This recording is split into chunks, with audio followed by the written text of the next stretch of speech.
recording, so just so you know that's happening. And I'd like to introduce Shawn Baron Pinckney. Shawn's artwork explores the ritual of dress and its cultural significance. His provocative work brings together sumptuous designs and materials while evoking the beauty and the pain of our collective history. His work has been published nationally and internationally, including in Tableau Vivant, Vigor magazine, Mommy magazine, the Philadelphia Inquirer, and the Delaware News Journal. Pinckney has been a guest lecturer at the University of Pennsylvania for the Art of Couture series, and his most recent exhibition is currently on view at the Delaware Contemporary on the Wilmington waterfront through January 8th, 2021. Shawn is also a resident of Arden, and we are extremely pleased to have him speaking to us tonight. So Shawn, I hand it over to you. Thank you very much. Thank you very much. Let me know when you're ready for me to do the screen sharing. Yes, thank you. Thank you very much, Jennifer. Thank you very much, Scholars Guild, for having me this evening to talk about my work. We just want to do a quick announcement. We may have a visit by a kitty cat. She's not far away. But I enjoy being in Arden. I think I really do. Very peaceful, very warm, and a good area to create in. So I do love the energy that's here also. So as a couturier, which is simply French for dressmaking, I grew up in North Philadelphia. My mother and her friends had a sewing circle. So they would make garments, and they would make garments and then garments if they were going out to a cabaret or an evening after Six Affair, they would make these gowns and stoles. And so I was always around that environment. I was always around creativity and people using cloth to express themselves. So that was the beginning of my journey as a dressmaker. When I was younger in Philadelphia, my neighborhood, they used to have tailor shops. So a lot of people were custom made clothing. I was also influenced by hip hop culture. At that time, hip hop was more costumey, more tongue in cheek. It wasn't violent. It was more about having fun and being silly. So there was always some type of costume that went along with that. So visually, as a child, I had those influences, my mother's sewing circle, hip hop music. In the early 70s, I was born in 1971. In that time, my father would get the Hanover men's catalog. So those catalogs were almost like comic books because you had platform shoes, they had really wide leg pants or, really fun garments. They weren't, they were something that was more exciting. So for me as a child, those are the things that I watched. Those are things that they told stories for me. They almost were escape for me. And that was my entry into clothing.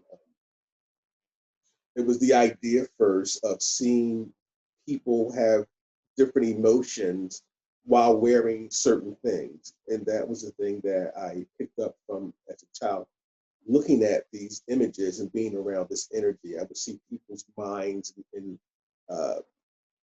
their character or their face change when they put on something that made them feel a certain way. That for me was the beginning of seeing also how clothing could change how you felt, what you perceived, or about yourself, more so. Or then what you wanted other people to see.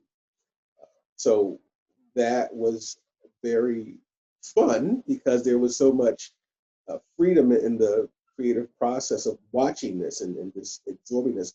I didn't know at that time that I would be here doing a lecture about that. That was just a part of my, my life, color and fun and these shapes, and it was just amazing to me.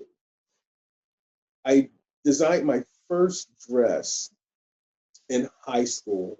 It was an upperclassman, a friend of mine, Nadine, was going on a prom, and she was trying to figure out what she wanted to wear. And she asked me, because she liked my style, if I could help her out with that or give her some pointers. I was in 10th grade. I didn't, it was just innate for me to take the paper at lunch and sketch this dress because of all those images that I saw in those magazines and being around that creativity. That was the first time I actually designed the dress. So it was so spontaneous and scary because I really didn't think about it. I just did it, and I just sketched it. She hired a seamstress. Her mother hired a seamstress, and she had it made for a prom. So that picture, teal, really shiny satin ruched dress with a little bolero. It was 1986. So, and it was the prom, and it was a rite of passage in most African American neighborhoods. The prom is more like the debutante ball was in the South, coming out for that young lady, that young man. So it was a big deal, and that really was. I saw what happened with her, with me doing the sketch for her, so I knew that I needed to pursue that.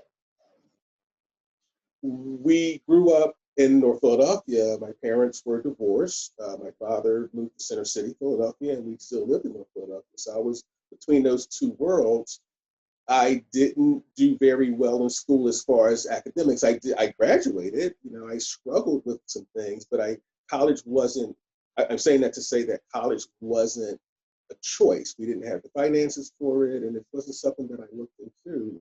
That I didn't give it a thought because it was more about what we could afford. So I started going to the Free Library of Philadelphia, and I picked up every book I could find on clothing and history. Uh, and what I loved about this was that we couldn't afford college, but a library card could give me the access to so much information, and I just had to walk down the street to get it, or I could go in any other library. So for me, it was really interesting how that happened because I was so stressed about not being able to go to college to get this education, but then I ended up going to the library and reading these books and playing around with fabrics, shapes. I did have access to a sewing machine, so I would just play around and create these outfits that didn't always last. A lot of them came apart. A lot of elastics were popped and sleeves fell off because I had no clue what I was doing. I was just sitting behind a machine and just playing, but it felt so good to be able to create. And to see my vision come to life, to see it happen, although it's almost like Frankenstein with pieces that needed to happen to it. So shortly after that, I started I heard the word couture. I had never heard it before. I had no clue of what it was. It was in a magazine. My mother, one of the good things that happened from my parents' divorce was that my father began working at a high-end clothing store, and then he got my mother the job to be the housekeeper for the family that he was working for. So this family owned Boyd's men's store in Philadelphia. So I go from not knowing what this word is, not knowing about high-end clothing, and then I get a chance through my parents' work to be in this world of the people who sold the highest in clothing in Philadelphia at the time. It gave me a library again of things that I can go to the store and take a look at how the garments were made, how the fabric, what kind of fabrics they chose. I learned a lot about construction and fabric. And my mother, being the housekeeper, every season her employer would go through her closet and do consignment. My mother would purchase some of the things, then she would send some of the things to the consignment shop. So again, from this union, as this working for these people, my mother had designer clothing in her closet that I could now also take a look at close hand and look at stitching and look at fabrics, a lot of research about what things meant, why did people wear certain colors or certain shapes, or what it meant to be in a certain designer to a person. So again, I began to see how clothing changed people's emotions. I first saw it at home with my mother and her friends doing their sewing circle. And then I now see it in another world where people are attaching emotion to clothing.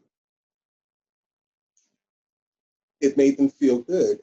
It didn't necessarily have to look good or be the style that would probably be good for them, but it did something for them. So I'm still seeing the power of clothing.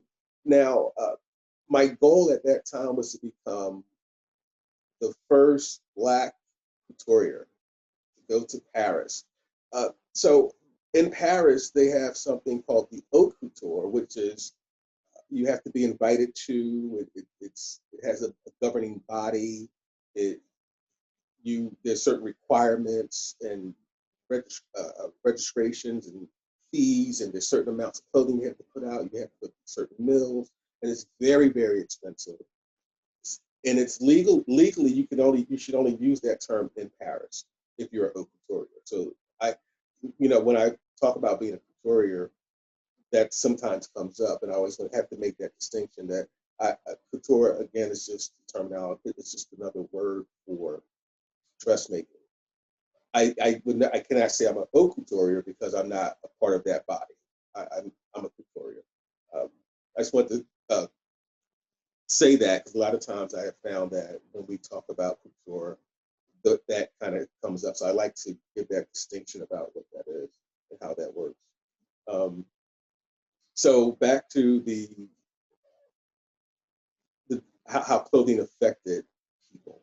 I saw that, and I again wanted to be this great couturier, so I started making clothing and selling clothing, and I was very happy about that because I was able to see what my ideas looked like on people and get feedback of what they felt in how they felt in the garment, how the garment worked for them. Was it practical? How was the design? What type of feedback did they get?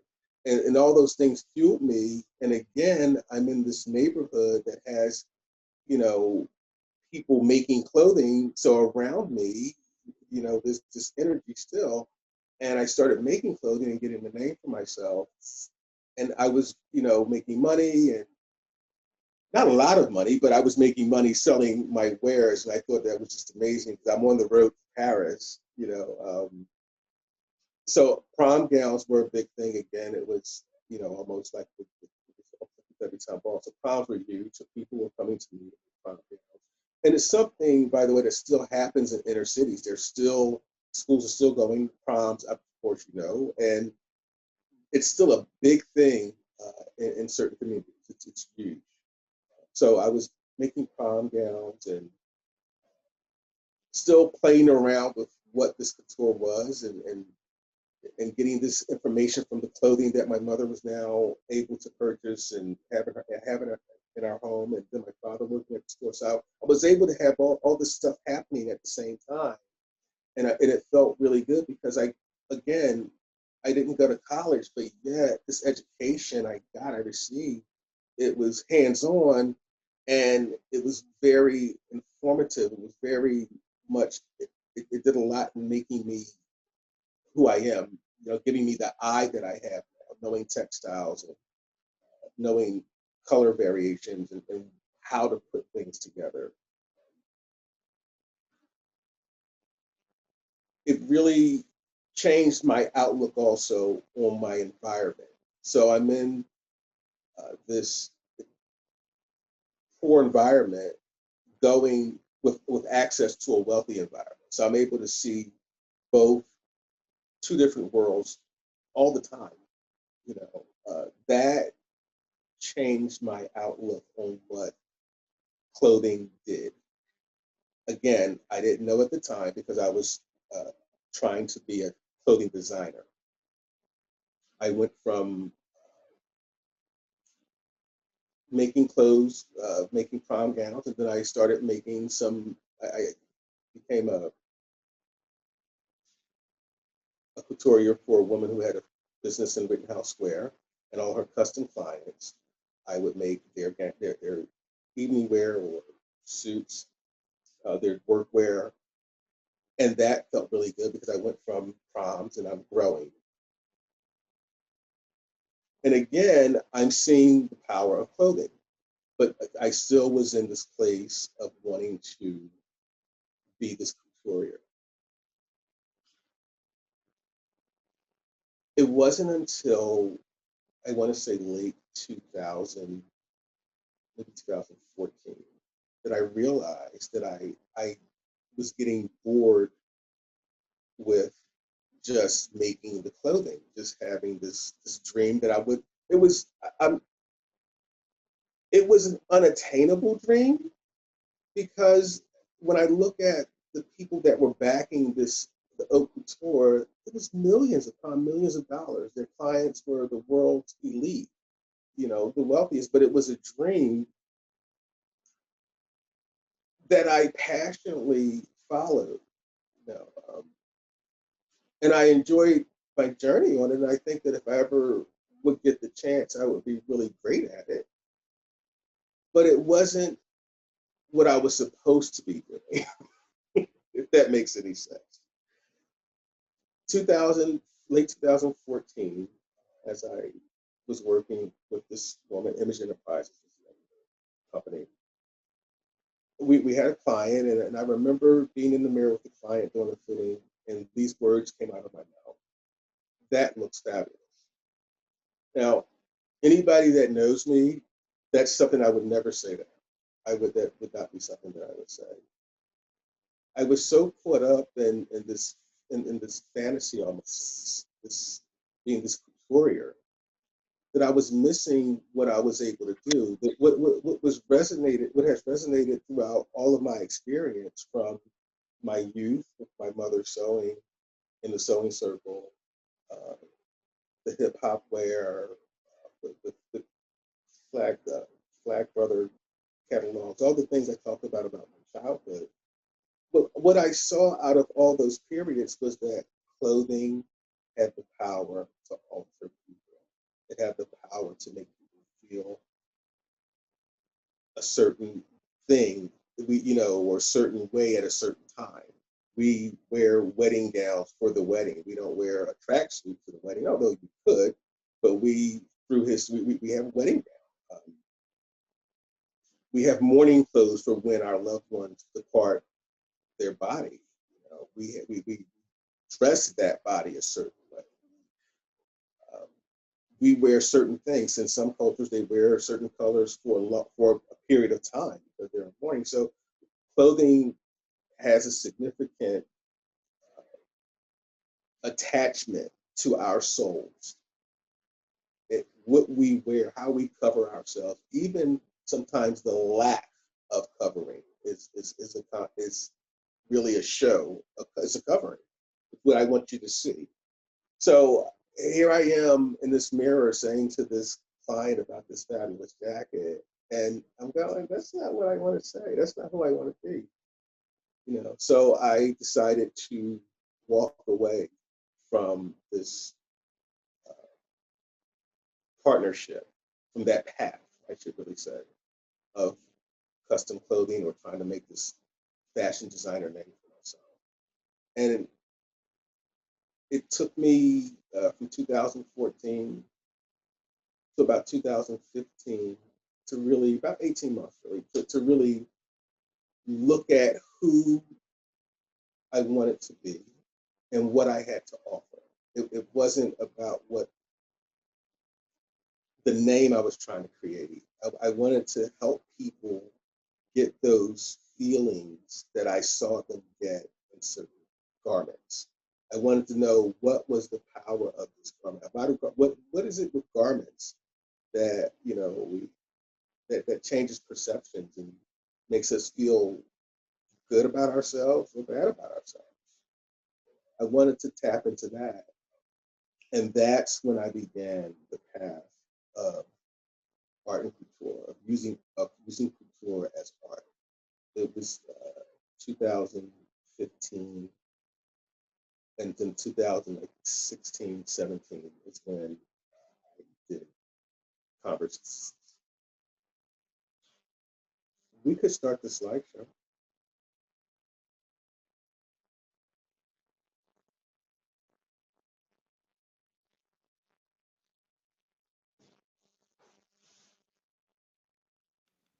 Can everybody see that? Okay. Shawn, can you see it? Yes. Okay. Does anybody have any questions?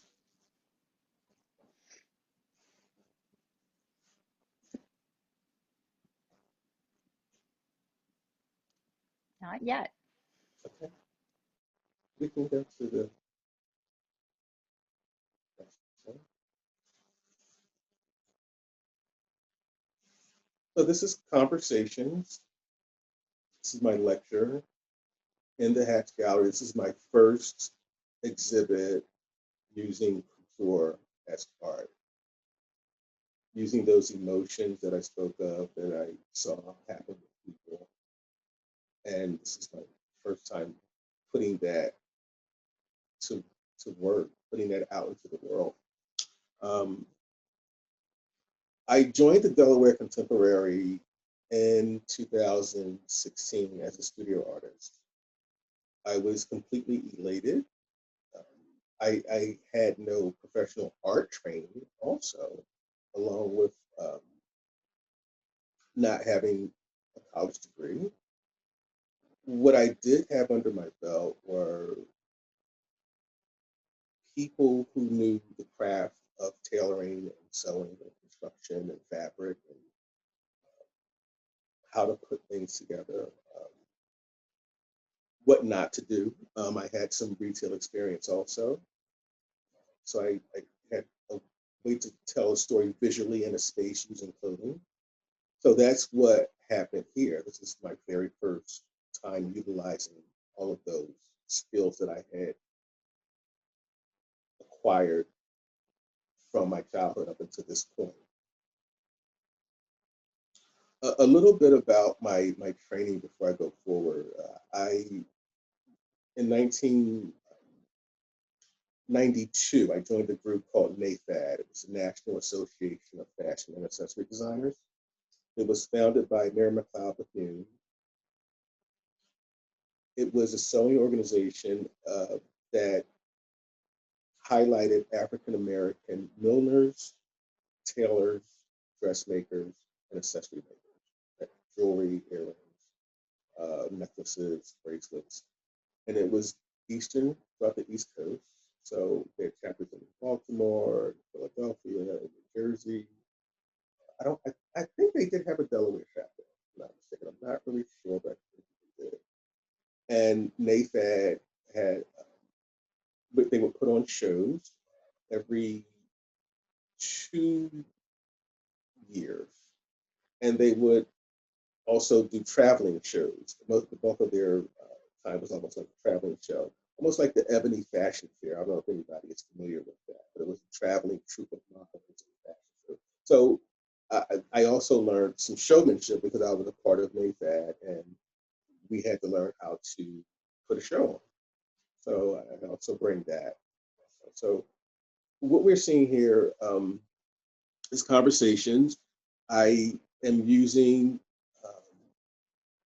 Grosgrain as a very key component to the exhibition. Conversations was a story about Harriet Tubman and Thomas Garrett. It was my thought of what would they say today if they could have a, who would they talk about today? What other, what would they say? And that was birthed at the time I was commuting to Philadelphia via the regional rail. So every morning I walked past Tubman Garrett Park, I'm sorry. And I saw that statue. And some evenings I would just really just take my time and look at it. The summer evenings when it was very light and beautiful out, I would just take my time and look at that statue and look at that story. And I began researching Harriet Tubman and Thomas Garrett. And what I found out about them past their work, past their work, what I found out about them was that they had such a resolve to be free, to be who they were at whatever cost. And what I loved about it the most was that it was a white man and a Black woman. It was the antithesis of what was happening. It was two separate sides coming together with one mind to create something powerful. So for Thomas Garrett, of course, this is an abstract thought because Thomas Garrett is male. This garment it's a female's garment,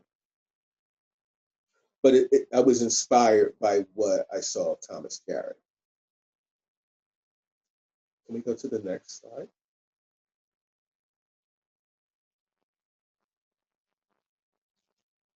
So this is an image of Harriet Tubman with her husband.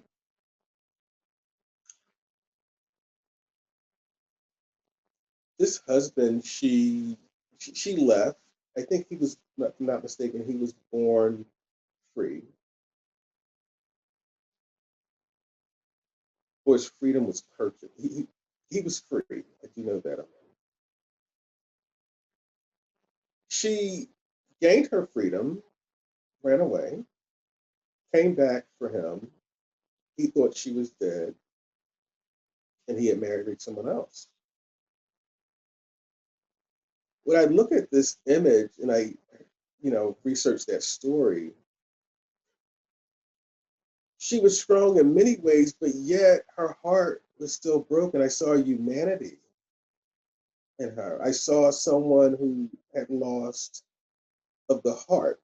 So she had already lost and was fighting to, she fought and created her freedom. But then she also was fighting the battle of the heart. I mean, she went away and then she came all the way back. And it wasn't on a train or a bus, she had to walk and get rides and, hide. It was brutal. And she came back for him and he was with someone else, because he thought that she was dead. It was understandable. So when I saw that, I looked at her waistline because now I see her not as Black Moses or, I don't see her as a thing. I'm seeing her as a woman. So this waistline is, of course, it's a corset, the line of the jacket, the beautiful collar and the contrast between the collar and the buttons. And then you have this textured skirt, and she's standing here and she's regal as a slave, as an unfreed woman, she's regal here. And it blew my mind because when you listen to the atrocities, yes, slavery atrocities, yes, but the resolve and the strength of the victims is not always talked about. The beauty of the victims is not always talked about. So I wanted to find a way to enhance that story, to change that narrative of, of Black women or slavery or, just that whole thing about hardness, because there was softness here, there was fragility here. And strength is always a part of those two things. So with that, can we go to the next slide? I wanted to create this almost a cage that was holding this beauty. So this is a silk fowl jacket. It is trimmed in cowrie shell. I thought cowrie shell, which is a fertility shell, which is one of the many uses for the cowrie. I wanted to talk about her story, and I want to show this shrimp, this armor-like shrimp, but yet this softness, and then I also want to talk about with the cowrie that I'm not from this place. So I'm not from here. I'm not home. I was brought here. I'm strong, yet I'm fragile. And I'm also brave, and I'm going to get my freedom. So we have all these textures together. The blouse is of voile. It has a slight plaid to it. The skirt is what I call a fit and flare skirt made out of the black silk file also. And then the bustle is all grosgrain ribbon. If you go to my website, you can see the full image. And together, it was just powerful, and it evoked who she was. The response to it was interesting because it made people want to dig deeper into not just her as this hard person, but it also wanted to show them, they wanted to look more into her femininity and who she was as a woman, and the fact that she was a woman, because a lot of times the title can change the person's perception. So if she's just this thing that led all these people to freedom, gained her own freedom, then she's not a person, she's not a woman. And this, I just want people to look at her, see her differently in this conversation. Can we go to the next? So Thomas Garrett, wow.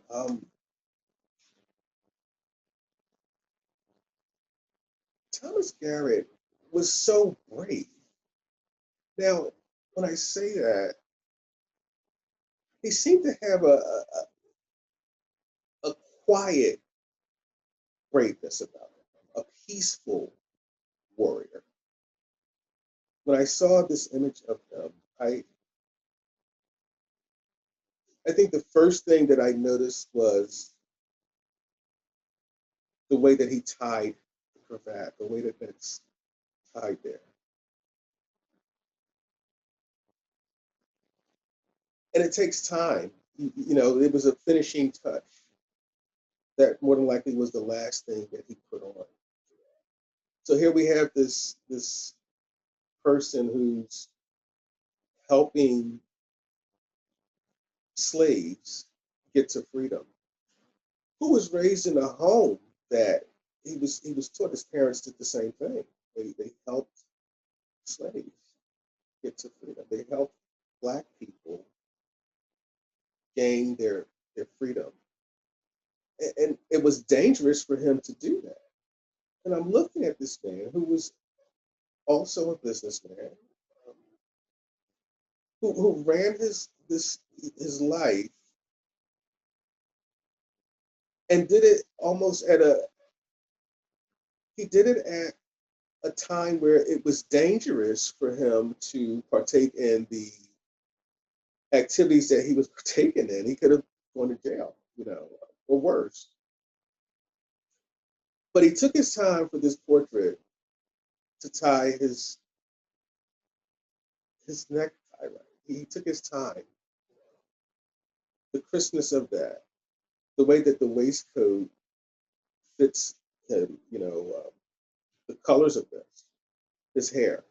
So for me, he was elegant. So he's this warrior, but yet he's elegant. So you have this quiet, power that's dressed well. So I could imagine him and Harriet walking along the riverfront, having this conversation, impeccably dressed, about leading people to freedom. Covertly, you know, how they were in danger,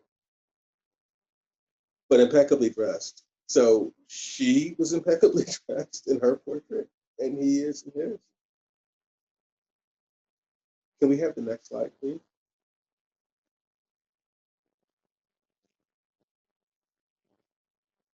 So for Thomas, I thought elegance. I used the grosgrain. To me, the grosgrain represented a railroad. It represented the things that would tie Harriet and Thomas together. She had to convince people to come with her. He opened his door. He was one of many that opened their doors. Those people had to trust him. I thought of how he put himself, again, in danger, how they both put themselves in danger. And I wanted to use the grosgrain as the railroad, as a symbol of the ties that we do have one to another. And that like-minded people, when they do come together, they do extraordinary things, no matter color or gender. And Harriet Tubman and Thomas Garrett proved that. Underneath of there is a top, and it's ruched silk taffeta. It's a ecru and powder blue stripe. It's very faint. I wanted to put that softness underneath the sturdiness, the hardness of the task, because underneath their stature, underneath their hardness, their bravery, there was a softness. So I wanted to bring that out in this garment. Again, the full image is on my website. Those when you see the close up of it, they're looped in the middle, and the grosgrain go all the way down to the bottom of the trouser. So it's like a long stream of grosgrain. Can we have the next slide?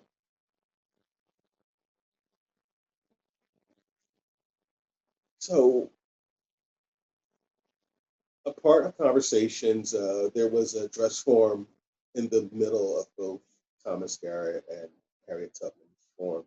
And that form held handwritten names, these names of people who were freedom fighters, people who were like Thomas Garrett and Harriet Tubman in their own way, people who fought and some died for freedom. Corrie ten Boom, I heard of her story at Christ-like Mission, where I was a deacon at. My pastor preached a sermon at the time about forgiveness. And she preached about, of course, scripture was there. And in that sermon, she talked about Corrie ten Boom and Corrie ten Boom's story of forgiveness and how she survived the Nazis and how her family, she lost family members. And she forgave.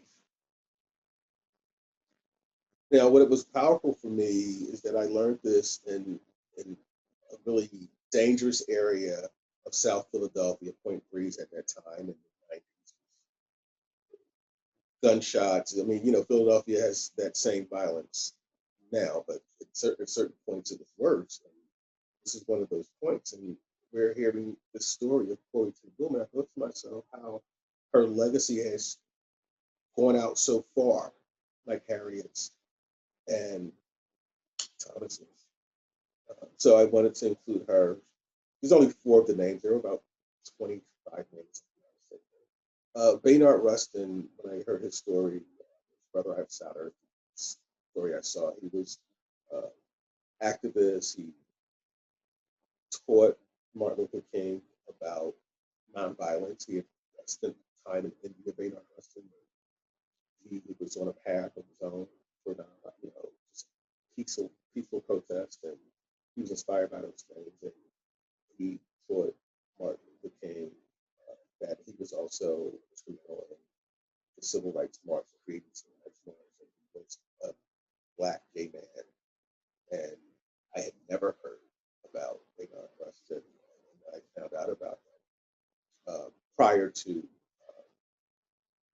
conversations. I was always inspired and uplifted by his story, and the fact that he was written out. You have to search for Baynard Rustin to find out his story. It's not the whole story that they tell about the civil rights movement. So it really was inspiring to see that. Benazir Bhutto, her assassination. The last 2, actually, Anwar Sadat and Benazir Bhutto. I was a kid in grade school in an auditorium when Anwar Sadat was assassinated. And it was the first time, I think I may have been in 5th grade. It was the first time that I understood that evil was real. I knew that everything wasn't going to be okay all the time. Can we go to the next slide? Thank you. This is that dress form. And the grosgrain, again, is all attached to the walls, and they're attached to Harriet's bustle and Thomas's screamers in the front, and then the words also go. The names also are attached to different grosgrain on the wall, so they're all connected. Again, I want to use the grosgrain for the connection to symbolize the connection. Can we go to the next slide? Thank you.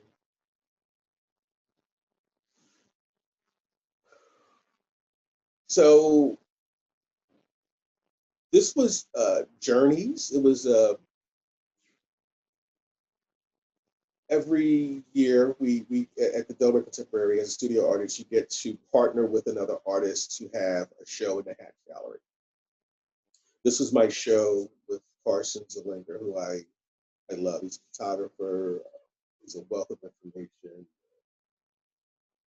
He's really been a great influence on my work, Carson Zelinger. So we did journeys, and my portion of this was Escape from Tara. And this was a ride. This particular exhibition took me into a space in a time that really opened up to me the different facets of slavery and being enslaved, and the mindsets around slavery and how people feel and think about it. And it's a multi-dimensional story, because slavery talks about ownership, weakness, strength, violence, resilience, guilt, power. It talks about so much, that word. There's so many different reactions to slavery, just the word alone. I was in Minnesota visiting my partner at the time, and I'm at the living room table, and he was doing some work, and I grabbed a pen and I started talking about having this conversation with myself about Gone with the Wind and that famous scene of the Drakes. But it was the Carol Burnett version that I adored the most because here comes Carol with the curtain rod still in the tree, in the dress, which was hilarious to me. And I grew up watching Carol Burnett. So I put myself in this role of what would happen if I was a slave on Tara. And as a slave on Tara, the plantation, I still do what I do. I still make clothing. I still love fashion. What would I make? What would I wear as I escaped Tara? So I started playing around with or researching wanted posters, slavery wanted posters, and um, I started looking at whippings, hangings, lynchings,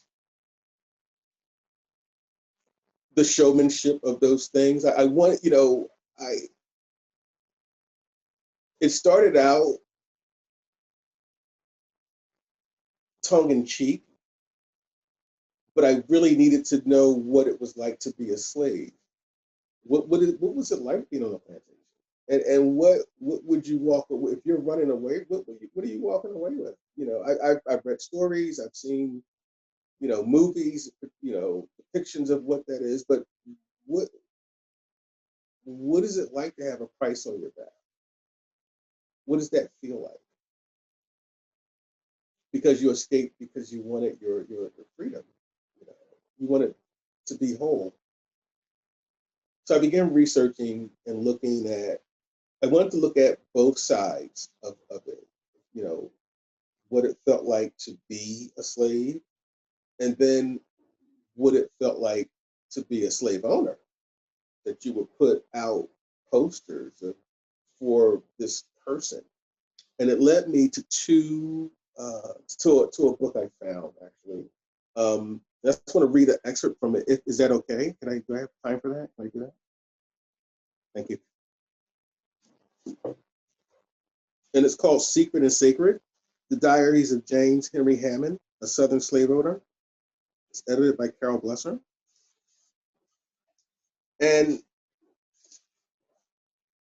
it says, Silver Bluff, August 6, 1842.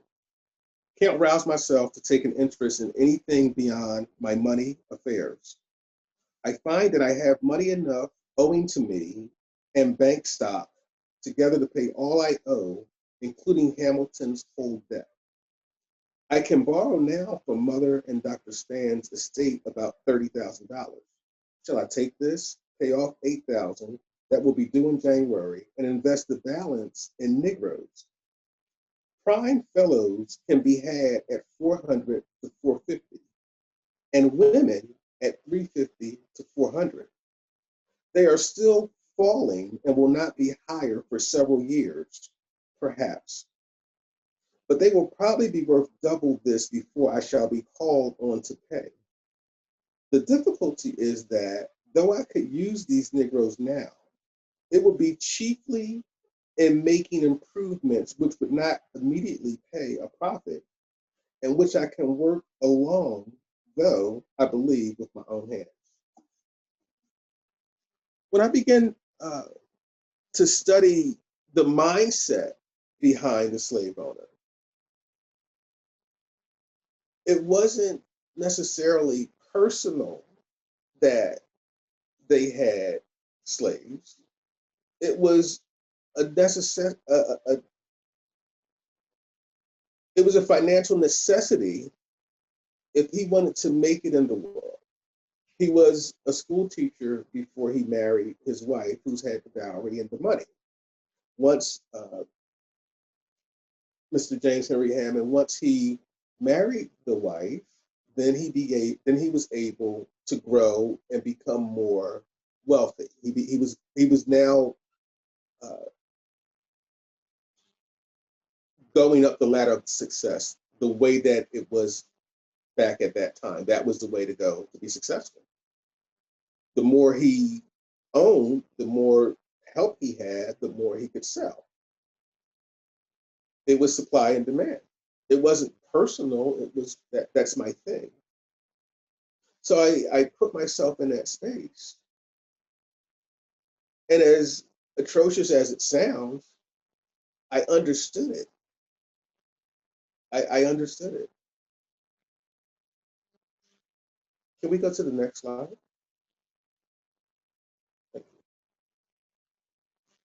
This is my maternal great-grandfather, James Hall Sr. He was born in 1891, died in 1958. He is here working at the Oakland Club. He's working on a carriage. His parents were slaves.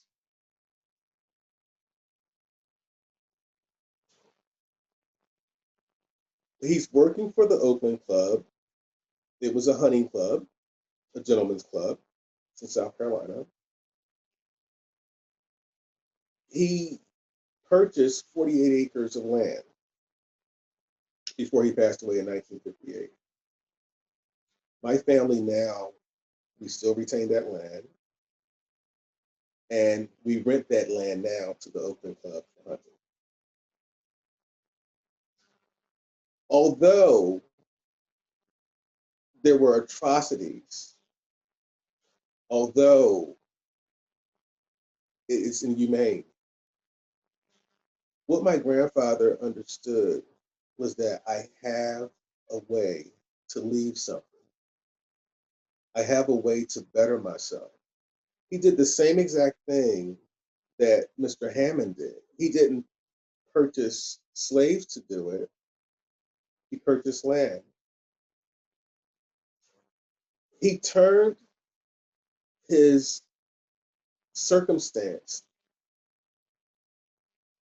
dire circumstance, his mother's, his family's dire, his parents' dire circumstance as slaves, into an amazing opportunity for his lineage. We still are of that opportunity. We're still reaping from that.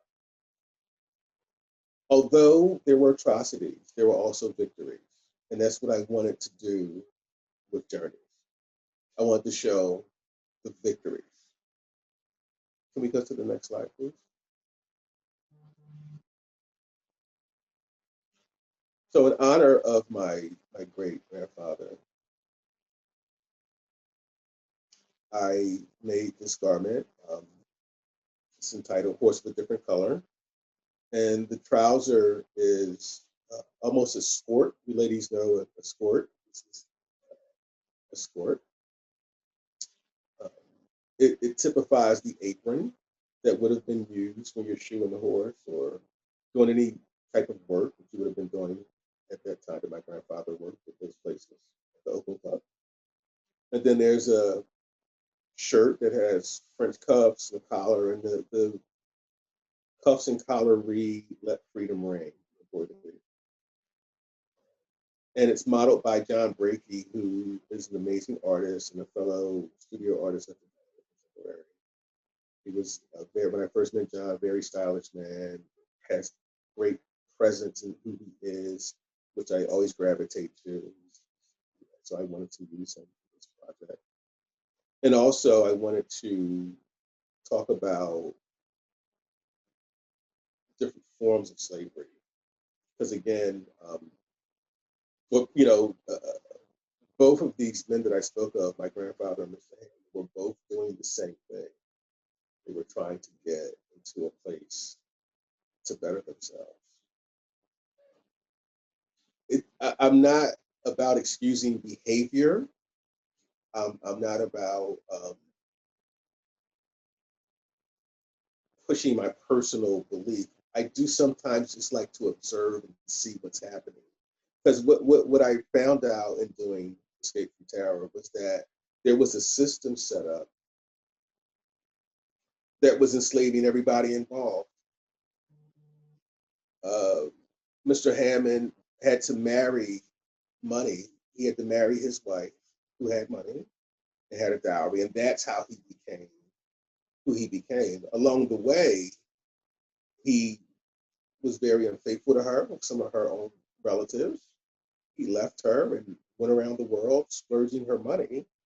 And what I found out that was interesting in this,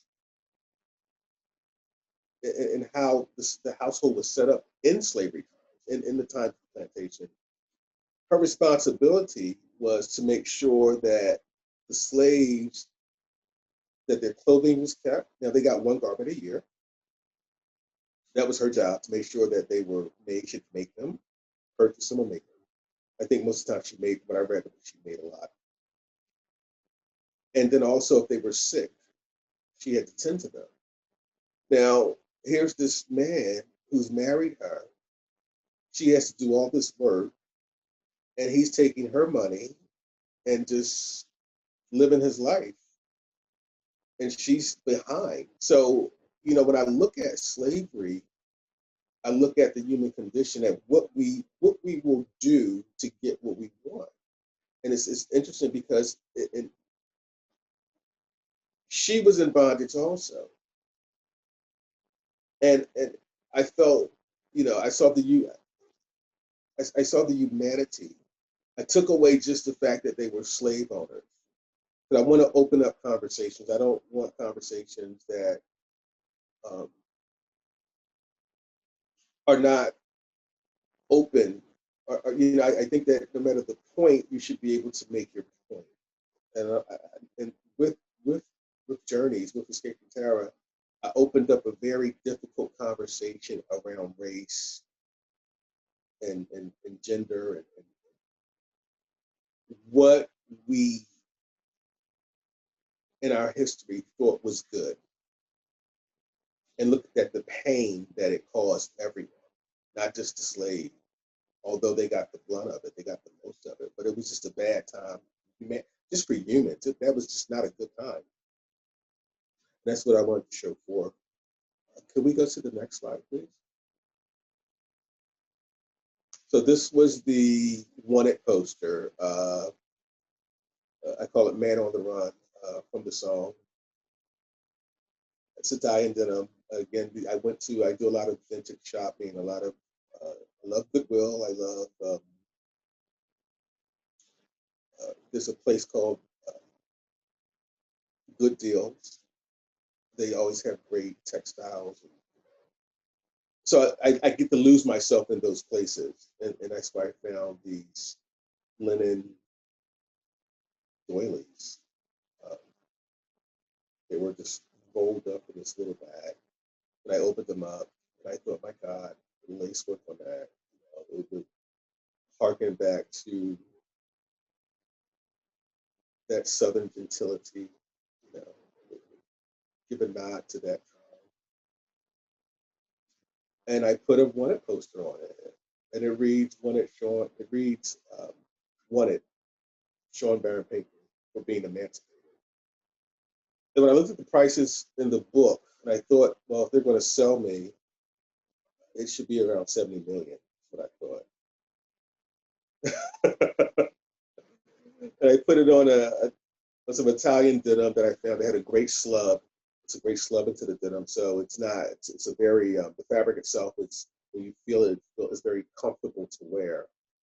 And I put a red, white, blue racing stripe down the side and made one of those 70s inspired sweatsuits. Can we go to the next slide, please?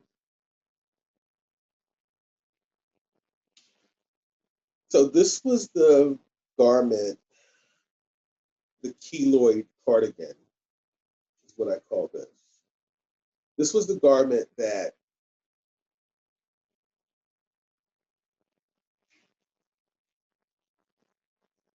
this was the one that really had an intense emotional effect on me in the construction of this and the story of this.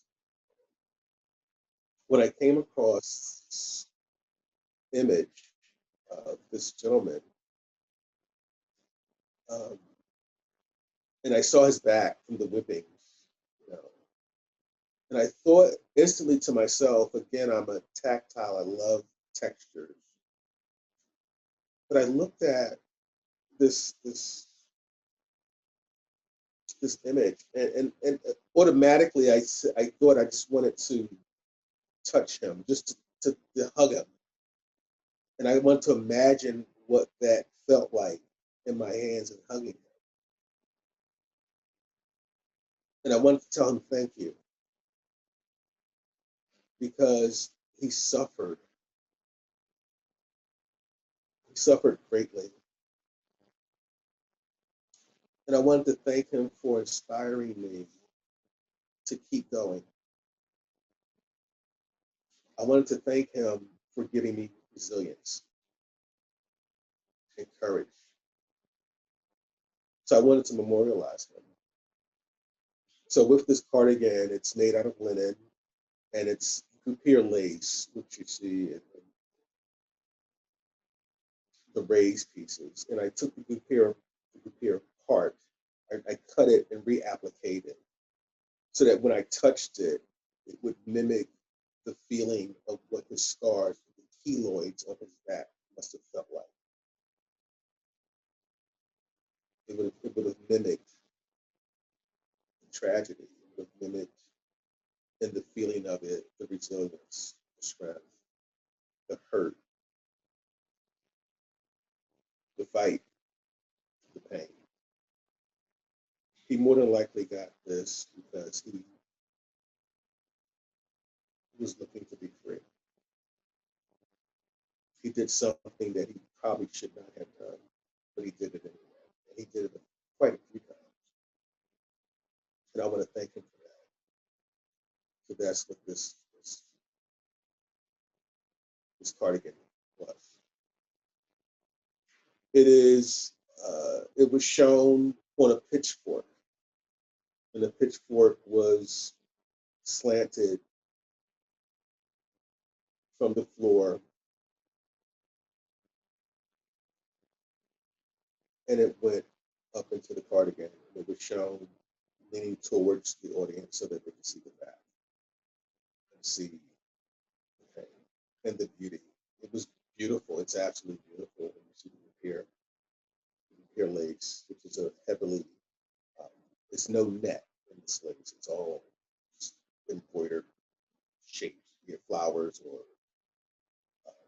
abstract shapes. It's beautiful. So cut it apart to apply it on top of each other to give this feeling, this tactile feeling. Keloids, something ugly.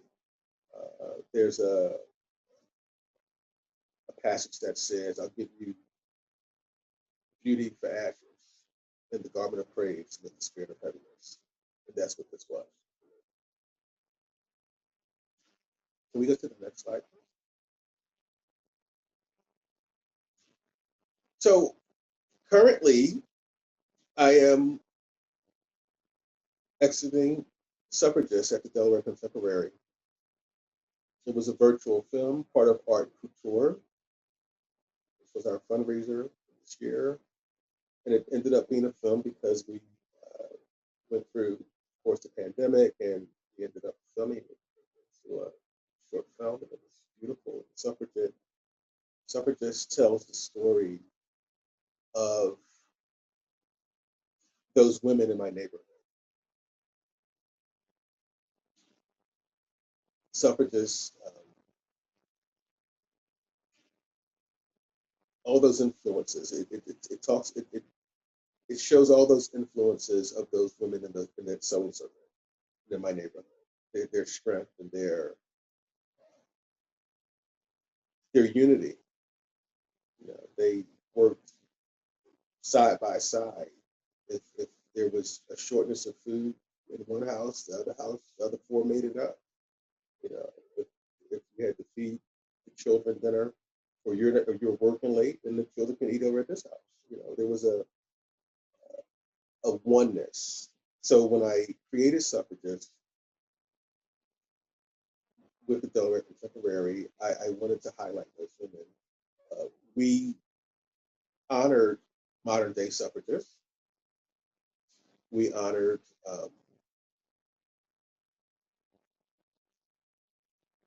politicians. We honored women who were leaders in business. We honored activists. It was an amazing opportunity to pay homage to women. Suffragists also, the foundation was in the title, and it was all about the women's right to vote and the 100-year ratification, the anniversary, or the, I was told not to say anniversary, but the commencement, I think, of it, or it was about, you know, reflecting on it, not just celebrating it, but also looking at all the intricacies that went into making it happen, commemorating it. Suffragist was three parts: the protesters, the suffragettes, and the flappers. So I created a collection with those three different spaces in mind of the movement. So first we had the protesters, which is what you're looking at here also. This is the image of when we first opened Suffragist. Also, it's a lobby exhibition, and it will be up till January the 8th. And there's suffragettes also and flappers. Can we get to the next slide, please? So here is what the inspiration was for the protesters. When I looked at all of the protester footage of the suffragette movement, I saw a lot of signs, of course, the Vote for Women signs. And I saw one image in particular where there were women who were working. They were leaving. The image looked that they were at a factory and they were leaving, almost like going to the protest. And one woman had her sign on as an apron. What I loved about the image, you could tell that they were, you know, tired, exhausted, but yet they were still at the protest. They were still going to the protest, ready to protest, and they were wearing their protest. So they were doing work and then wearing their protest, which I thought, wow, instead of all the logo tees that I've had and what I was wearing. And I thought, well, what was I saying? This made me take a look at the power of words and how they were used. So this is what the protesters were. There are 5 more protesters. One's a suit, which is Madam President. One is Secretary of State. I named all of the garments, and they all have the Votes for Women embroidery done by my wonderful, wonderful assistant, Catherine Hill. She does amazing work. We're very, very happy to have her, and this is some of our work. She did the embroidery. Can we have the next slide, please? So this was the second piece. This is the second part. This is suffragettes. And with suffragettes, I wanted to go more to the Victorian time of the movement. So there were sleeve variations, there were ruffles, there were collars, there were bustles. But I also wanted to show trousers because the suffragettes wore trousers. They were the first, you know, women who wear trousers. And what you see here is this was for me almost like the man in the gray flannel suit. I wanted to talk about the woman with the gray bustle. So there are 2 jumpsuits hanging there. They're both cotton and they're roll. The ruffles are all, one is tipped in purple and the other is tipped in white. The colors of the suffragist movement for America were purple or royal, yellow, gold, and white. And I used those 3 colors in all parts of the collection. So the votes for women were all black, but they were trimmed, and the protesters were all, all the votes for women, they were all white with black embroidery, but then they were trimmed in yellow and purple and white rayon grosgrain. And here you're looking at 5 of the looks. There were 5 looks in each category. So here you'll see a waistcoat, you'll see 2 jumpsuits. There's on a chair there are overalls, because the suffragettes wore overalls too. And that's what the 5 looks are here. This is the actual installation. And I love those chairs, because at that time, when they took portraits, they would stand in front of a chair similar to those chairs.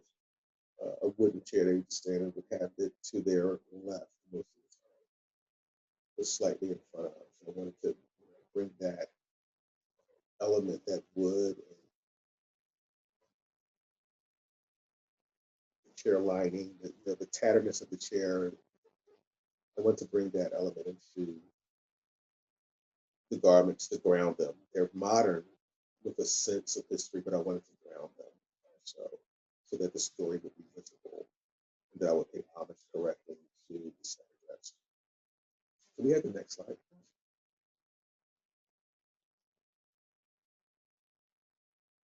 So Charlotte Fortin Grimke, when I studied the suffragist movement, I didn't see a lot of people that look like me. So I wanted to do some further research, because I thought to myself, we are freedom fighters. We've always had to fight for our freedom, so there has to be some more. There has to be some more information. So Charlotte Fortin Grimke was very.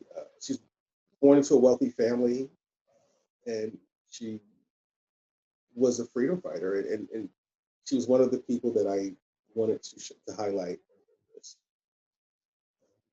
There's more on her, but I want to get to the Q&A also. And we can take I don't want to rush anybody, so we can take our time with the Q&A. Can we have the next slide?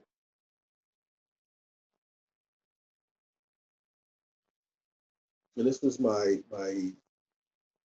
Charlotte Fortin. She was the inspiration for this piece, and it's a Lego mutton jacket. It's all in tropical wool, like a men's suiting, but lightweight. So it's very masculine, the textile, but I softened it. The ruffle is, again, tipped in white. There's a stovepipe trouser. I wanted to make sure it's fashion. I love fashion. I want to have a certain modern look to it. And can we go to the next slide, please?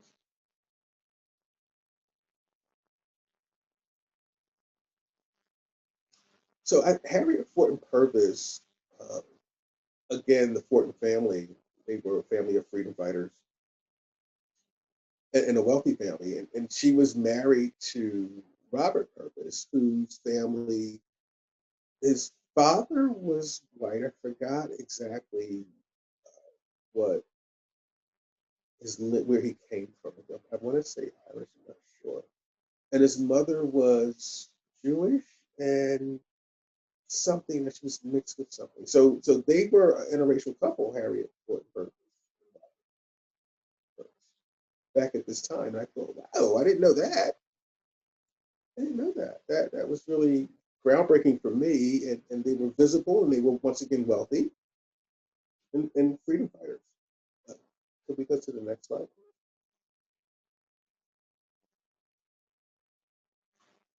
And here is my interpretation of Harriet Purvis Jr. It's a jumpsuit. It's those ruffles and sleeve, and it's trimmed in the yellow. So one piece was trimmed in purple, one in yellow, and one in white.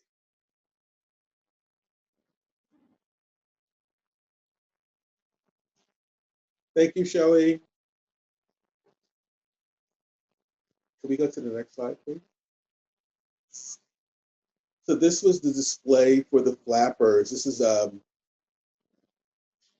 is at a part of Suffragist at the Contemporary now. This is a daybed, and these hats are all custom made by builder Tiffany. The shoes were adorned and painted and appliqued by my sister Sonia Pinckney. So this was the flapper looks. And the flappers, again, these women were more free. They used their femininity as a power. And I thought, with as lighthearted as they were always portrayed, they were powerful. Again, that word, they were powerful because they used their femininity, and it changed. It was a part of the movement. It changed. It gave them a voice. Can we go to the next slide? So Baby Esther, or Esther Lee Jones, is an entertainer. She would speak and sing in a baby's voice. She was, when I studied, she has been dubbed the original Betty Boop. She's a person that was inspired, or that inspired Betty Boop, from what I have studied. Can we go to the next slide? And this was my look for her: closed hat,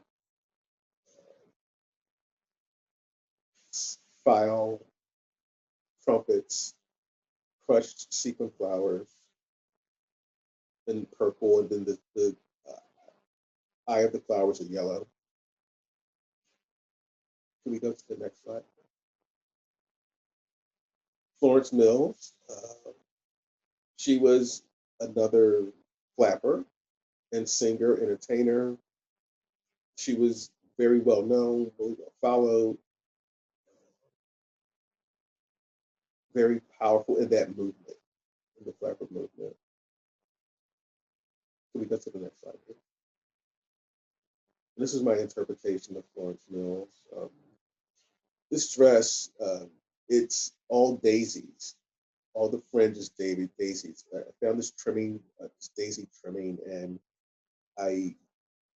we hand applicated to the dress and then made the trimmings, all the fringe. So when it moves, you see this yellow and white together. Again, to go into both the colors of the suffragist movement. Can we go to the next slide? Thank you. Thank you, Arden Gill. I hope you enjoyed, and I'm ready for questions.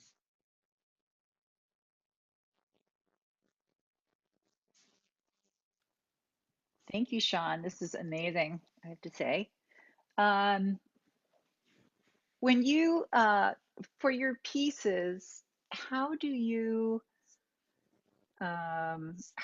get from something like, the keloid whipping piece, the photograph, to something beautiful? That it seems like it's heart-wrenching to go through that transition. Can you talk about what that means to you?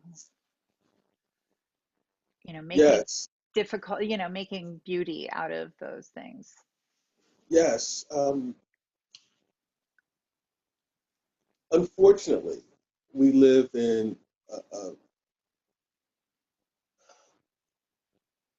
a culture that's not always welcoming to everyone.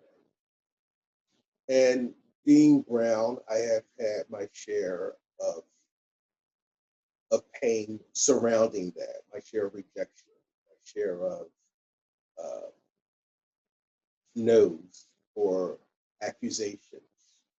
So they didn't show on the outside as his back was, showed on the inside.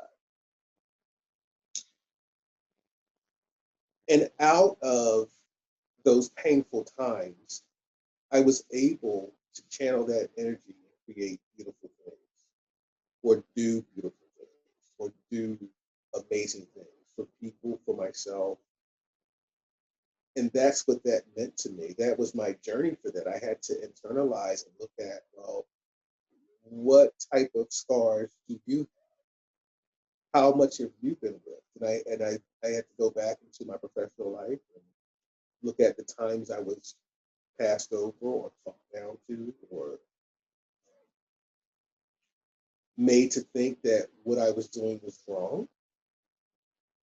I had to go into my personal life as an openly gay man in a culture that does not always welcome that, especially in my culture, in the Black culture. I come from a Black religious family, Southern religious family. So there were a lot of places where I understood what those marks meant.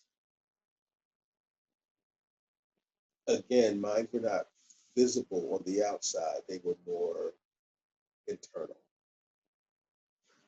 But that transition, that pain that I received was always a part of moving me towards where I belong.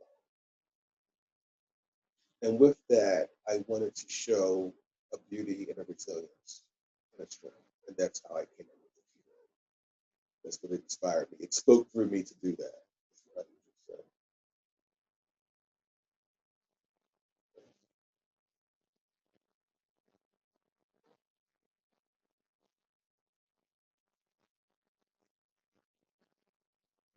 Thank you, Fred. Thank you. Bye. Does everybody, are there any questions for Shawn at this point? We're certainly opening it all up. Okay, Jill, go ahead. I was wondering, do you physically construct all your garments, or do you have some other people that do that with you? How's the actual process of your creations?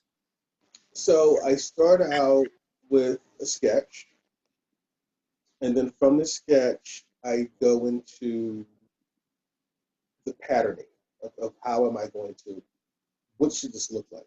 I have slopers and I have patterns.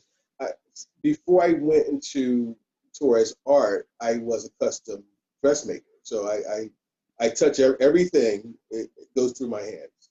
And then I have an assistant, Catherine, who works with me also. But from sketch to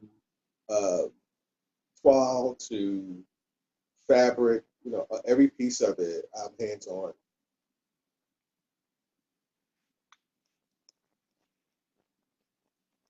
Okay, anybody else with questions? Just go ahead and speak up. If not, we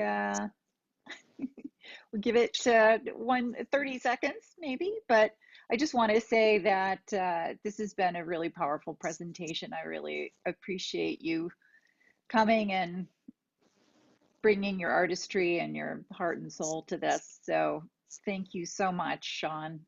It's really been wonderful. Thank you so much. It's great to meet my neighbors. Yeah. It's good to meet my neighbors. Welcome to the neighborhood. We're able to be together again. I'm looking forward to meeting everybody in person. That'll be great. Yes, we are.